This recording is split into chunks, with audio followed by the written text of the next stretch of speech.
Being a stylist has never been more rewarding, but it's also never been so complex. As hairstylists, we often forget that we are working in a multi-billion-dollar industry. The beauty industry is growing faster than ever, and there's so much left on the table because stylists aren't taking the time to understand business. I'm Melissa, your host. I'm a $1 million salon owner, a six-figure stylist, and founder and CEO of Sierra and Sage Extensions. And I'm here to help you understand how to bring business to beauty. Welcome back, everybody, to Bringing Business to Beauty podcast. We have taken a little bit of a hiatus. I don't even know how many weeks it's been. Too many. Completely unintentional, by the way. We've just had so much going on over here at Sierra and Sage, all really exciting stuff. Yes. We'll touch on some of it later on in the episode. But what we are actually here to talk about today is one of my favorite topics that I feel like is so relevant in the beauty industry for, honestly, salon owners, students, anybody working with clients, any service provider, esthetician, stylist, anybody. And that is the topic around timing. One of my favorite terms is time is money. And I feel like it's so relevant, honestly, to a lot of areas in life and a lot of different jobs and careers, but specifically ours. And so we're going to talk a lot about just kind of what that means to the industry. Yeah. So we have Emma here with us today again. As you all know, she is sales and marketing manager here with the brand. So we always like to say she is not a stylist. True. However, obviously works very closely with lots of stylists, working in all different types of areas in the industry, which is really cool. So some people are fooled. They will ask me questions. I'm like, I don't know the answer to that, but yeah, they think I am a stylist. You're getting good at K-tips too. She likes to do a K-tip in every in-person class that we do, and they're getting pretty good, honestly. You're starting to fool me. So, but anyways, let's jump into today's topic, all about time is money. So we had like a little sidebar conversation about this. And one thing that I kept kind of bringing back to the conversation is like how much the industry has changed in recent years. And I feel like, you know, obviously with social media, there's so many stylists putting their work out there on social media. And now you have like AI coming into play, which is just a beast all its own. But I do feel like clients have these big expectations now.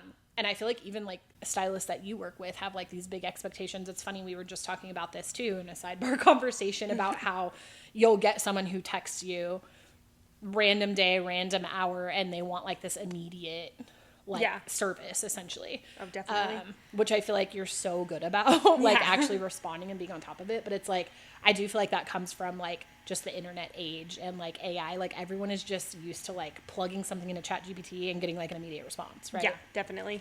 It's crazy. So anyways, with that said, I do feel like the topic of timing behind the chair, is kind of a sensitive topic now because, you know, clients have these big expectations and big expectations generally take more time. And with that, I do feel like over the past 5 years or so, we've like increased pricing in the industry. Like stylists are definitely charging more than we ever have historically, which clients love to comment on as well. You know, like I had a client, probably this was maybe like 12 to 15 years ago, sit in my chair and tell me like she would love to be a hairstylist if it paid enough. And it's so funny because she's actually still a client of the salon. And I can tell you without a doubt, because I recall a time that she told me, granted this was 15 years ago and I'm sure she makes more money now, but I have a handful of stylists in my salon working part-time that are making the same amount of money that she verbally told me she made at that time. So it's really funny how the industry has changed in that time frame. And I feel like being a stylist is so much more lucrative than it ever was. But anyways, circling back, I feel like a huge topic for me, especially as a commissioned salon owner, is speed. And like so many stylists are so slow. And at the end of the day, it affects the bottom line for them and for the business, right? Which at the end of the day, we're all here to earn and make a living.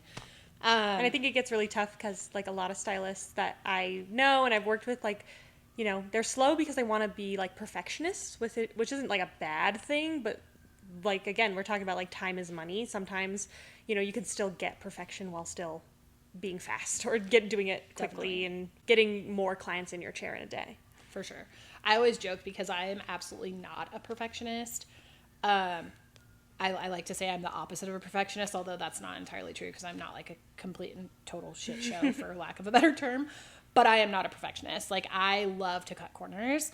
I love to teach stylists ways to cut corners that make sense so that, you know, like you get the client in and out faster, in turn increasing your income, but you're not necessarily like decreasing the value of the result, right? And so this is just something that I feel like I struggle with big time. And then also over the last 5 years in the industry, the whole idea of like hourly charging has been born. And it's something that we actually tried in our salon and it didn't work. Yeah. And the reason why it didn't work is because, ironically, of timing. To each their own. If you're doing it and it's working for you, I love that for you. However, in a salon that's structured like mine, where we have several different stylists working, we are a commissioned salon. What ended up happening is our newer, less experienced stylists are significantly slower. And then our, you know, more experienced, seasoned stylists are much faster. And so what ended up happening is like the newer stylists were actually charging more, Right, making for a the ton of same money. service as like the super experienced stylist. And I was like, okay, this is not working. Yeah. And it was such a nightmare, like all of the back end stuff we had to do to change that behind the scenes to make that switch happen for our business. I don't even think we went a full 60 days. And I was like, this is not going to work for us. Like, we have to undo all of this. So anyways, I just feel like this whole philosophy is just crazy of like timing. And I see so many stylists on social who are like sharing their pricing breakdowns of their services. Do you come across those? Oh, yeah, all the time. Yeah. And they're like, oh, this took me, 8 hours and blah, blah. And I'm like, first of all, as a client, not even as a stylist, but who has 8 hours to sit in someone's chair? That's just like wild to me. Yeah. I I think could never. especially too in the extension industry, we talk a lot about like pricing and like what's, for example, like with us, we have our seamless wefts and our K-tips and like what is going to be better for you. And some stylists, tend to think like spending 8 hours on a full head of K-tips is going to make me more money versus like having 3 clients with seamless wefts. It's probably going to be the same, if not more, which, again, it's like if you love doing K-tips and you love having one client a day, like that's awesome, more power to you.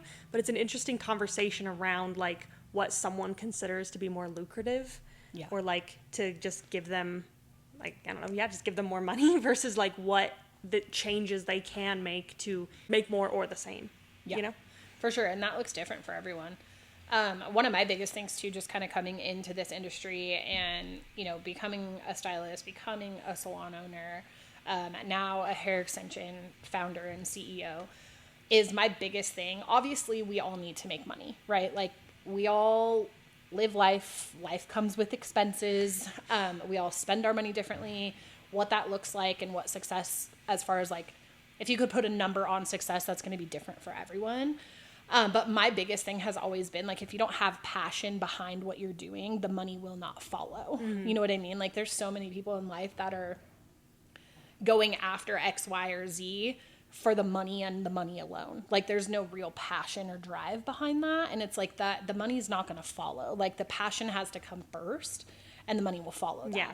Like I can think of a couple stylists at the salon that, work in my salon that are extremely passionate about like the tediousness of it and like picking up every single hair and being super strategic about placement and all that kind of stuff. And naturally they're slower because of it. You know what I mean? Whereas people like me, I loved doing hair. I got burnt out after, many years of doing it. I'm not going to lie. I think we've all been there or will be there. But the passion for me was in the speed. Like I loved that I was the fast stylist. You know what I mean? Yeah. And like that got me like really jazzed up. Honestly, it was funny when you were doing my hair very recently, like all of the associates who are working under like the seasoned stylists, they were all like kind of almost like gossiping, being like, oh my God, Melissa's doing hair. Oh my God, we want to watch her. Like, I feel like you have almost a good reputation of like, you're fast, but you're good and you know what you're doing. And obviously you've like built a salon around that, which has really worked. I think I definitely, kind of looking back on it, like one of the biggest questions that I get from stylists who know me as a stylist working behind the chair. So that is a mouthful, but essentially anybody who's seen me work behind the chair one of the biggest questions that I get is like, how are you so fast? How do you do that? How are you so fast? And honestly, like one of my biggest things is finding a rhythm and being repetitive. And so like, that's one of my biggest tips to stylists who are struggling with timing is like, find repetition in what you're doing. And it doesn't necessarily mean that like every single head of hair is going to leave with the exact same placement. However, like you find repetition in your foil placement and your pickups. All of those things make a huge difference, and like following the same flow. Like I start at the same point on every client. I finish at the same point on every client, and I have that repetition, and all of that adds to my speed. Another big thing too with being faster, and it's funny because I talk with my hands. I'm Italian. So like, I talk with my hands. However, when I'm doing hair, I don't. And so a lot of times I see stylists in salons, in my salon and other salons, that will literally stop, look in the mirror and talk. And I'm like, do you have any idea how much time that's adding to your service? Like talk to the head and don't use your hands. Like for me, it's always been very easy because when I'm doing hair, my hands are still moving. Yeah. Like with the movements of doing hair. And so I feel like for my brain, that just works. You know what I mean? Definitely. I don't have to stop what I'm doing to talk, but, and I hate making eye contact anyways, cause I'm just weird like that.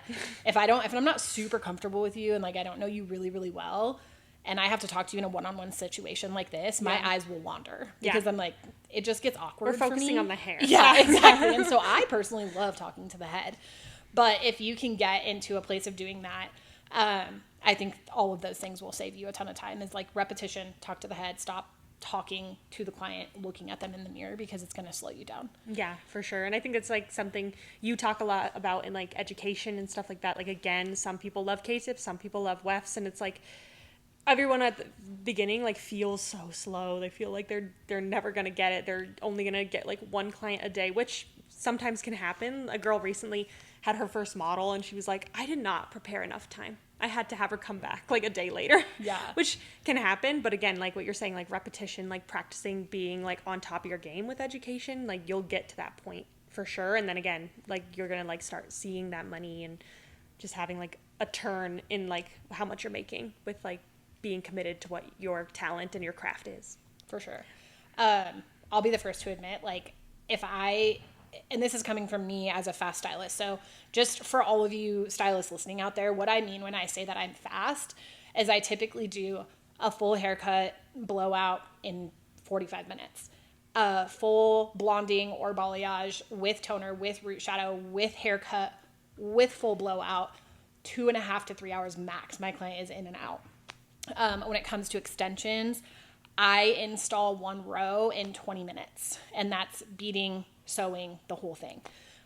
So when I say I'm fast, I mean it. I will also admit though that as a stylist, like I said, I got jazzed on the fact of like being fast because I would get comments about it and like my clients loved it. And because of that, I built a clientele of super busy women, like working women with multiple kids that were just like on the go constantly. That was my clientele because they came to me.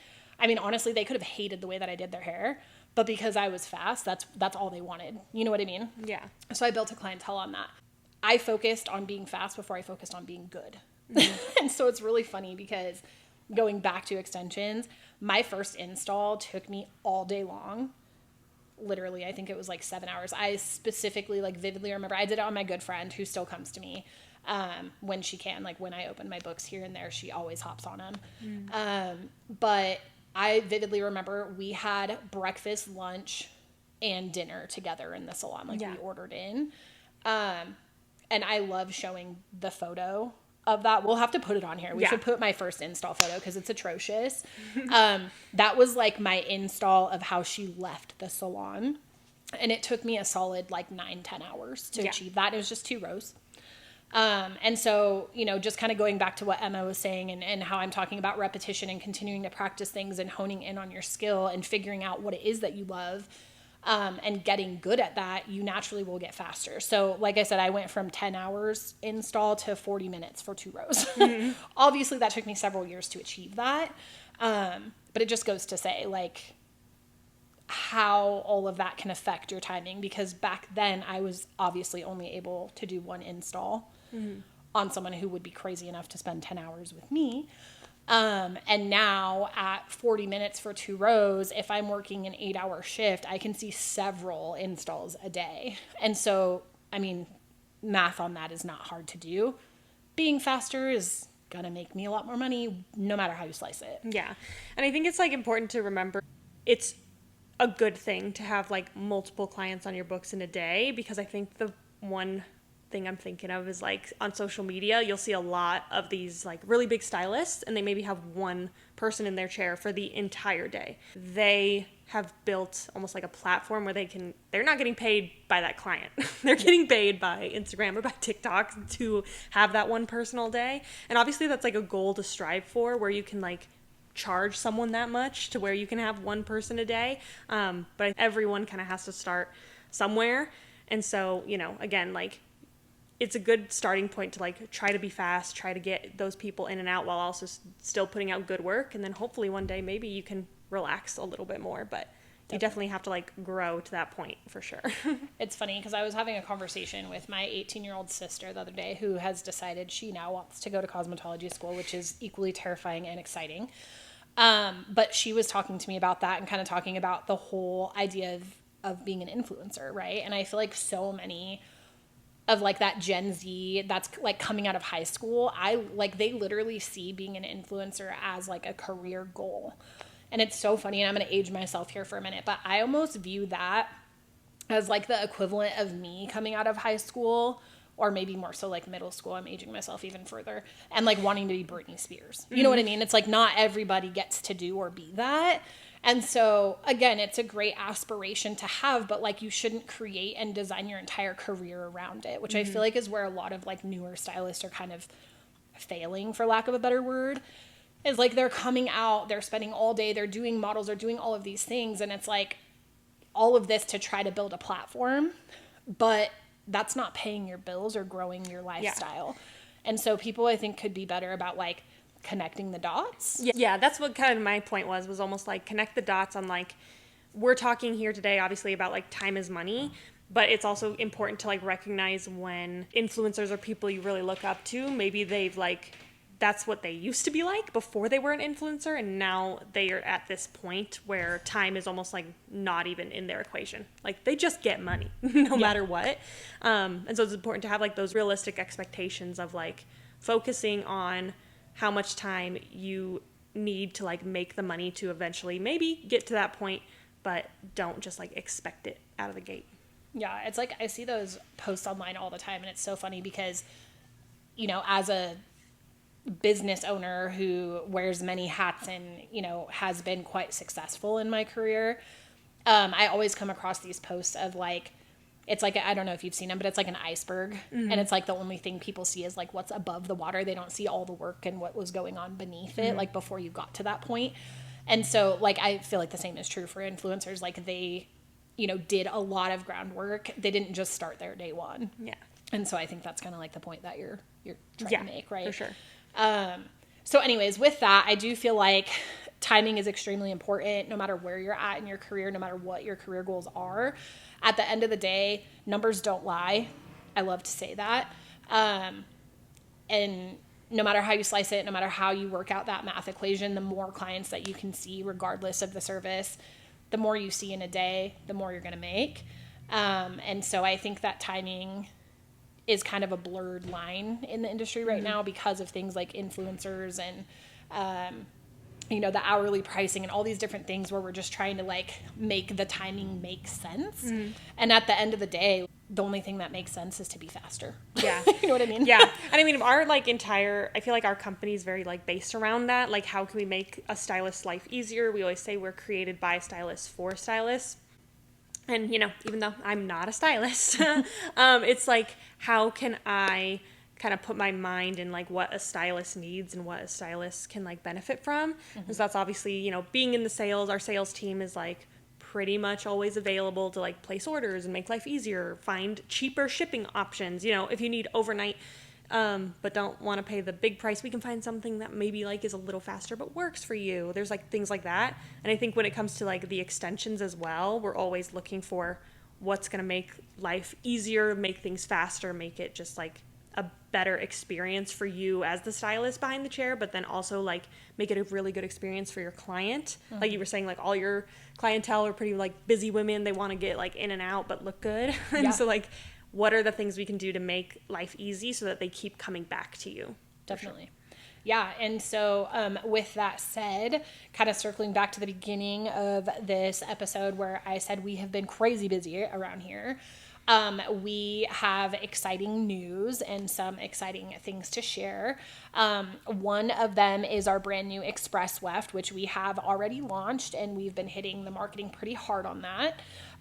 But this is a product that is designed around timing and being faster. And so essentially the whole idea here is that you can literally just pull the weft out of the pack and install it directly into the client's hair. They're pre-designed with 2 different colors, and they are reversible shades as well, which is going to save you time and money later because you won't need to custom color when your client decides to go a little bit darker.